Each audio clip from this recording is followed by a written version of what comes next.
Hi there, my name is Destini Moody, registered dietitian and board certified specialist in sports nutrition, and today we're going to talk about one of my favorite topics, macros, otherwise known as macronutrients. Let's get started. I'm so excited. So if you're even remotely associated with fitness, you've probably heard the word macros thrown around a little bit, or a lot, depending on what gym you go to. You've also probably heard of IIFYM, which stands for if it fits your macro. It's sort of an adage that refers to, depending on your specific macronutrient needs, depending on your fitness goals, that you can eat whatever it is that you want as long as it fits your macros. Now, is this true? Maybe. We can save that for another video. But IIFYM is referring to macronutrients. Knowing what macros are your first step to mastering your fitness and nutrition and having them be in harmony so that you can meet your fitness goals without wasting a bunch of time. So let's break it down to the basics. In food, there are macronutrients and micronutrients. As the name suggests, macros are nutrients that you need in much larger amounts. Micronutrients are nutrients that you need in much smaller amounts. So the macronutrients are fat, protein, and carbohydrates. Micronutrients are the vitamins and minerals that you know of, B vitamins, iron, magnesium, things like that. Though you need both of them to stay alive, healthy, and to smash your fitness goals, macros are the ones we're going to focus on and the ones you need to focus on if you want to change your body composition and time things properly for your athletic performance. The difference between macronutrients and micronutrients, though, is that macronutrients supply the calories. Micronutrients do not. They're just a component of food. Since macronutrients are the ones that supply the calories, they're the ones we're going to be concerned with talking about weight changes, right? Right. So, let's start with carbohydrates. You probably saw another video of me talking about carbohydrates, so I won't go into that rant again. But carbohydrates contain about 4 calories per gram, and they are arguably the most important macronutrient for athletic performance because they're a very efficient fuel source. Carbohydrates are a source of glucose, which is what the body breaks down to get energy. This is why when people start low-carb diets, they find themselves with brain fog and fatigue because without that glucose, the body can make its own glucose, but it much prefers to break down carbohydrates to get that really efficient energy that keeps your brain running strong.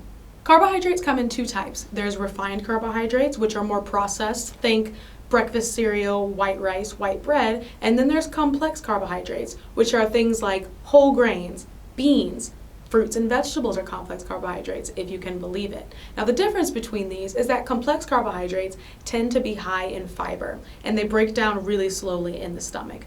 Refined carbohydrates tend to digest a lot more quickly. These are the types of carbohydrates that have athletes eat right before competition because without the fiber to break down the digestion, it shoots your blood sugar up and gives you this rush, right? Now this rush isn't quite so good if you're just sitting on your couch doing nothing because then you get jittery, your blood sugar crashes, and then you feel hungry again. However, if you can get that rush right before you get on a track, a court, the pool, or you step on the weight room floor, then that is money. That's why carbohydrates are so important.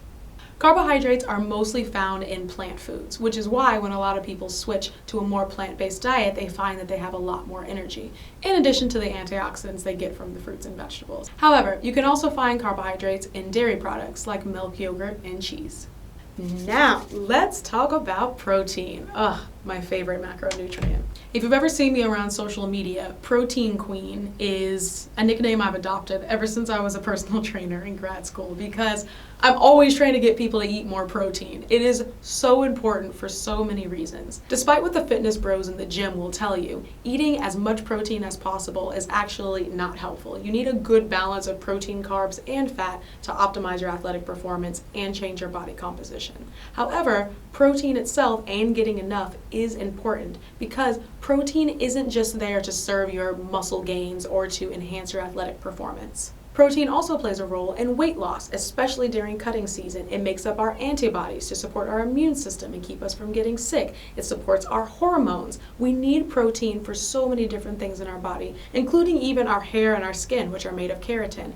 That is a protein. That's why a lot of people who end up with a protein deficiency will find that their skin gets dry and flaky and their hair will even fall out in some cases. When it comes to food, like carbohydrates, protein contains about 4 calories per gram. The difference is protein is the most satiating macronutrient when compared to carbs and fat, meaning that it causes the most profound feeling of satiety, or the biggest feeling of fullness. The way I like to tell my athletes is imagine you have a big mixing bowl full of potato chips. You can eat that all day long, right? Get to the bottom, probably still want more. But if you had the same mixing bowl and you filled it full of shredded chicken, no matter how much you love chicken, you would probably start to get sick before you could even make a dent. And that's because protein causes that satiety, which makes you feel satisfied and can prevent you from overeating. That's why it's so great for people who are going for weight loss, because it can keep them from feeling hungry while they're in a calorie deficit. This is why I always advise people that are trying to lose weight to include a good amount of protein in all of their meals and snacks to be able to make sure that they feel good and they feel satisfied and they feel full so that they can make it to the next meal without needing a snack and eating too many extra calories. You can find protein in both plant and animal products, but if you're trying to optimize your calorie intake, I would say that animal protein is the most efficient. For example, 3 ounces of most animal protein will contain about 24 grams of protein. But to get that same amount of protein from, say, something like peanut butter, you would need to eat about a half of a cup of it, which is unrealistic for most people. Depends on how much you like peanut butter. Now, when it comes to fitness and sports nutrition, fat is the macronutrient that's the least talked about, but it is still important for health. Did you know that if you don't eat enough fat, it impacts how your body metabolizes estrogen and testosterone? That's right, not eating enough fat can impact your estrogen and testosterone levels, so you need to pay attention to how much you're eating there as well.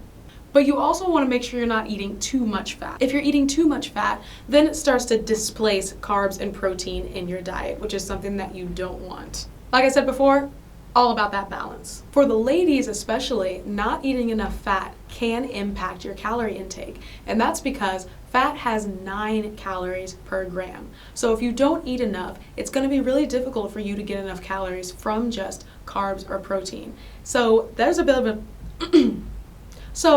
double whammy there, because if you aren't getting enough calories and you aren't getting enough fat to support your estrogen production, you may find that you miss menstrual cycles. And this is disastrous for your health, especially your bone health in women.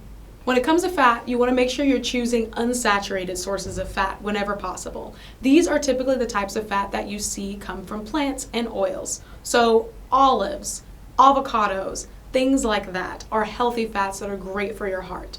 Saturated fats you find more in animal products. You also find it in coconut oil. And this is disastrous for your heart health, because this is the type of fat that sticks to your arteries, calcifies, and it increases your risk for heart attack. So not to say that you can't have saturated fat sources, but you want to make sure you're having unsaturated fat sources more often. So what's Destiny's bottom line? Macros are wonderful, and you honestly can't eat food and avoid macronutrients. You're eating them every day. You're probably eating them right now while you watch this video. But depending on what your fitness and nutrition goals are, it's a good idea to figure out what specific macronutrients you need to be eating and track your intake, because it's really going to save you some time, whether you're bulking or cutting, so that you can reach those fitness goals without doing all of the guesswork that just wastes your time and leaves you feeling disappointed. If macros are eaten in the correct amounts at the correct times, you can seriously change your body composition and athletic performance. Talk to a sports dietitian like me if you want to know what your specific macronutrient goals are for whatever it is you're trying to do with your body. This is the Athlete's Dietitian, signing off.